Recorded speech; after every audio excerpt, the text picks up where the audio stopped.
Olha só, em 1922, o Brasil estava celebrando o centenário da sua independência.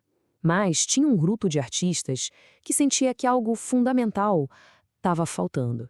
O que veio a seguir foi uma semana de puro escândalo, de vaias, de confusão, que, por incrível que pareça, se tornaria um dos momentos mais importantes da nossa história cultural.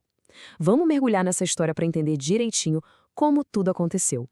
Para a gente ter uma ideia do tamanho da explosão que foi a Semana de Arte Moderna, é só ver como ela foi recebida. Essa foi a crítica de Monteiro Lobato, um dos maiores intelectuais da época, à arte da Anita Malfatti.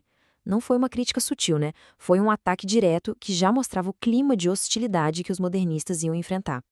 Então, a grande pergunta é: como é que um evento de arte se transforma num caos desses? E mais importante, como é que essa confusão toda acabou, no fim das contas, definindo a identidade cultural de um país inteiro? É esse novelo que a gente vai desenrolar agora. Vamos começar pelo epicentro do terremoto, o Teatro Municipal de São Paulo, em fevereiro de 1922. Tentem imaginar a cena. A elite paulistana, acostumada com aquela arte clássica, toda certinha, de repente, dá de cara com umas pinturas de cores vibrantes, com formas todas quebradas. A reação foi imediata e violenta. Quando o poeta Ronald de Carvalho leu um poema que ironizava os artistas mais tradicionais, a plateia simplesmente começou a coachar, como um bando de sapos, para tentar abafar a voz dele. Foi um tumulto generalizado. Mas essa reação toda, essa gritaria, não era só sobre gosto artístico. Tinha algo muito mais profundo acontecendo ali. O Brasil, como nação, estava passando por uma baita crise de identidade. E a chave para entender tudo isso está nesse número aqui: 100 anos. Em 1922, o Brasil comemorava um século de independência, um século de liberdade política. Mas tinha um mais gigante nessa história. E essa comparação aqui deixa o problema bem claro. Em 1822, o país se libertou politicamente de Portugal, certo? Certo. Só que 100 anos depois, em 1922, a nossa cultura ainda era, nas palavras dos modernistas, uma espécie de escrava da Europa.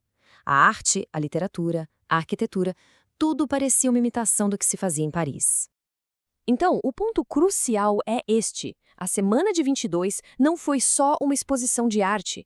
Foi uma tentativa de proclamar uma segunda independência para o Brasil, uma independência cultural. E para liderar uma revolução dessas, era preciso de um grupo de artistas e intelectuais muito corajosos, dispostos a quebrar todas as regras. Vamos ver quem era essa turma e o que eles queriam. Essa era a pergunta fundamental que movia gente como Mário de Andrade, Oswald de Andrade, Anita Malfatti, Tarsila do Amaral e tantos outros.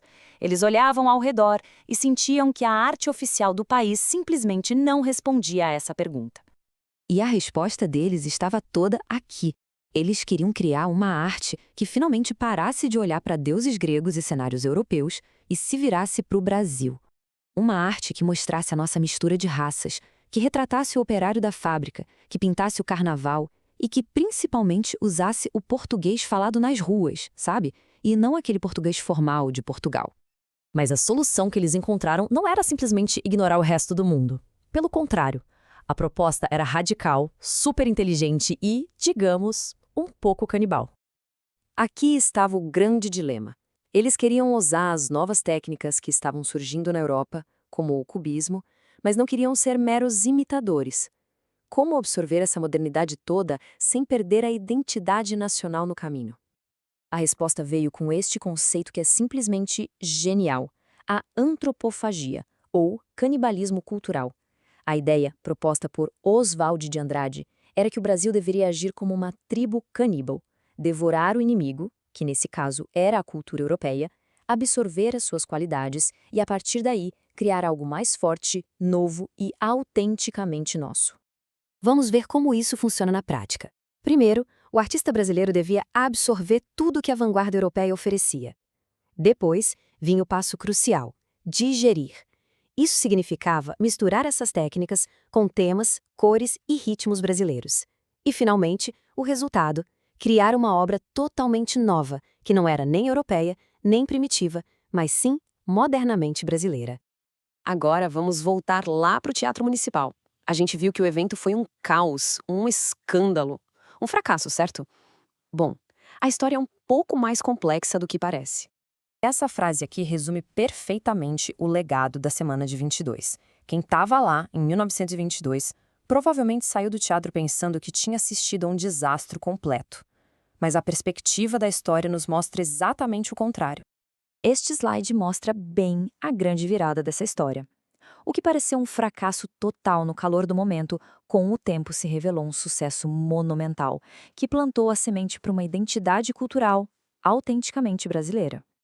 E aqui está o ponto final. A Semana de Arte Moderna não venceu a batalha pelo aplauso em 1922, mas ela venceu a guerra. A sua grande vitória foi dar aos artistas brasileiros das gerações seguintes a permissão para serem eles mesmos.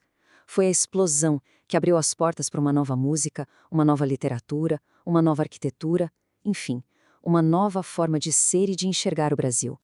A história da Semana de 22 nos deixa com essa reflexão.